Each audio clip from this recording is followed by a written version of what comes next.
Tout semble impossible jusqu'à ce que quelqu'un le fasse. Je crois profondément à cette phrase et je vais t'expliquer pourquoi.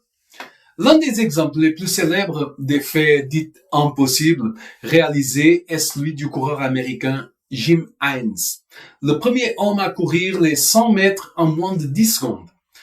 Jusqu'en 1968, lorsqu'il a atteint cette marque, les experts affirmaient qu'il était impossible pour un être humain de franchir cette barrière. Malgré les prédictions affirmant que c'était impossible, Jim Hines a défié les pronostics et a pulvérisé cette barrière mythique en réalisant un temps de 9 secondes 95 lors de la finale des 100 mètres des Jeux Olympiques de Mexico en 1968.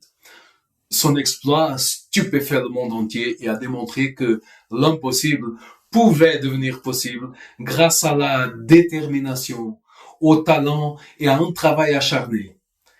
Après Hines, en 40 ans, cet exploit a été répété plus de 845 fois. Pour te donner une idée, 400 de ces occurrences ont eu lieu depuis 2010.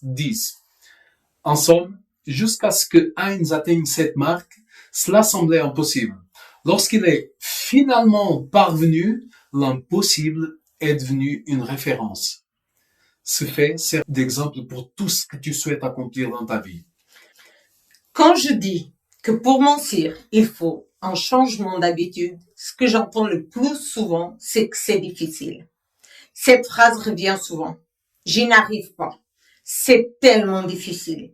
Alors, si tu crois que pour changer quelque chose, la première chose à faire, c'est d'adopter une attitude de gagnante et non de perdante, c'est ça qu'il faut faire. Le perdant est dévoué à l'échec. Il est celui qui dit que c'est difficile, qu'il n'y arrive pas. Le gagnant est celui qui est sûr de réussir. Ma proposition est donc que tu te réveilles tous les matins et que tu ailles devant le miroir, que tu te regardes vraiment dans les yeux. Ce n'est pas facile de regarder la personne dans le miroir, mais regarde-toi bien, bien au fond des yeux. Tape-toi la poitrine et dis « Je suis capable, je suis un gagnant ». Tu vas le faire.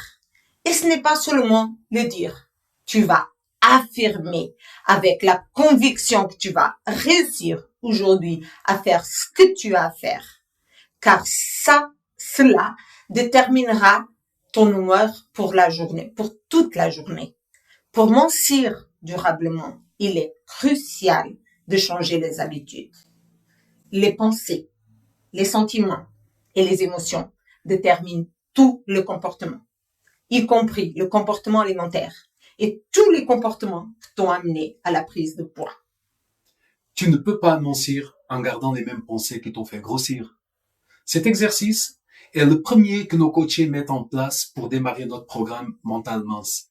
La répétition des affirmations est d'une grande efficacité pour la reprogrammation mentale, ce qui permet de se mettre dans les meilleures conditions pour changer de comportement.